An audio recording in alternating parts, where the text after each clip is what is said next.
Every day we wake up and we expect to live that day about the same as the day before. I mean, we expect life to have this pattern of easy steps, and we never expect one of those steps to be putting our lives on the line for our faith. We hear about it happening, but we live in America, and that just doesn't happen here, right? I mean, I'm a Christian now, but I haven't always been. A couple of years ago, I had this really hard time, and there was this huge hole in my life, and I needed something to fill it. I dabbled around with witchcraft and cults, and it was scary stuff. There was more darkness in that than I could have ever imagined before. And when I got out of it, and I found Jesus, and he just filled that hole in my life, and he engulfed me, and I fell so madly in love with him, and I couldn't even imagine living my life for anyone else but him. And it's really hard. I'm a 17-year-old junior at Columbine High School, and it's hard to walk through school representing Jesus around those who don't. I'm with my Bible, and people will call me, Jesus freak and Christian girl, but I learned to take it as a compliment. I wore those things proudly on my chest. One Tuesday morning, I was sitting in the library, and gunshots went off in the hall.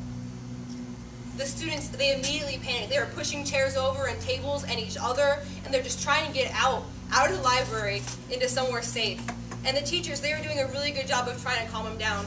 But then when more gunshots were heard, even the teachers, as sad as it is, were pushing the students over, trying to get to safety themselves. I just sat there. I was confused. I had no idea what to do. And then two boys came in, and they both had guns in their hands. And one of them came right up to me, and they asked me, "Do you believe in God?" with their gun held right at my head. I'd been asked that question before, and it's really easy to say yes without a gun. But I'm ashamed to say I hesitated in that moment. And in that moment, a million thoughts went through my head.